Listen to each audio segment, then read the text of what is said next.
اظبط الكادر. على الساعة 9:30 في مطار برشلونة في إسبانيا بيتم التحضير لإقلاع الرحلة 9525 واللي كانت متجهة من برشلونة لديسلدورف في ألمانيا، يعني رحلة الرجوع للبلد الأصلي. على الساعة 9:35 دقيقة، يعني بعد 5 دقايق، كانت الطيارة جاهزة للإقلاع، وعلى متنها 149 راكب بينهم 6 من طاقم الطيارة.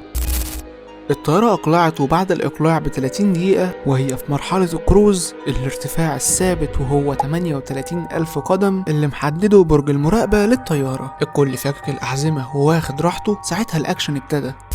الكابتن خرج من قمرة القيادة أعزكم الله للحمام. في الوقت ده الطيارة المفروض حسب مسارها فوق جبال الألب. الكابتن ما كانش عارف إن خروجه ده خروج روحه شخصيا، لأن في الوقت ده في قمرة القيادة كان بدأ الطيار المساعد في قفل الباب وتعطيل كود الطوارئ الخاص اللي بيكون مع المضيفين للدخول للقمرة. فجأة الطيار في الحمام بدأ يحس إن الطيارة بتنزل لتحت، والتحكم اتشال من الطيار الآلي اللي المفروض ظابطها على زاوية معينة. بسرعة طلع يجري على قمرة القيادة عشان يلحق أي حاجة، لكن معرفش يخش لأن احنا قفلنا الباب قبل كده.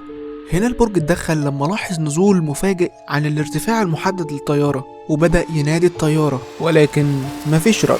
هنا أدرك البرج إنهم في كارثة، وعلى الساعة 10:15 كانت الطيارة بالفعل اصطدمت بجبال الألب، والذهول والصدمة على وشوش ضباط المراقبة. بسرعة اتحركت فرق الإنقاذ للمكان بطيارات هليكوبتر لصعوبة تضاريس المكان. لما وصلوا لقوا إن ولا واحد عايش، بس الصندوق الأسود لقوه. وهنا الأسئلة ابتدت تطرح: هل كان عبط ولا متعمد من المساعد؟ بعد التحقيقات اتكشف السبب. الكابتن باتريك 34 سنة وأب لطفل، وعنده خبرة كبيرة جدا في الطيران. في اللحظات الأخيرة حاول ينقذ الطيارة ولكن معرفش. أما المساعد عمره 27 سنة، من ساعة ما ابتدى يدرس طيران وهو عنده اضطرابات نفسية خفيفة وهلاوس، وكان بيتعالج عند طبيب نفسي كان بيديله مسكنات فقط. كان شايف إنها شوية هلاوس بسيطة. لما جه يتقدم لشركة الطيران معرفهمش أي حاجة، وكان بياخد مسكناته والدنيا ماشية. حتى في التحقيقات الدكاترة قالوا إن هو حاجات بسيطة ما تأثرش. اتضح إيه بقى؟ إن المساعد وهو رايح لرحلة برشلونة جرب يقفل الأبواب ويعمل محاكاة للي هيعمله في رحلة العودة، وللأسف نجح فعلا.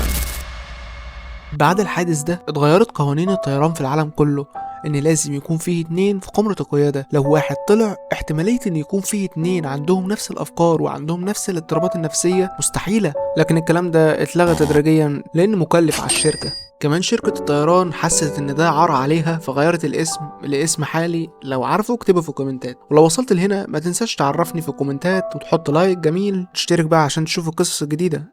سلام.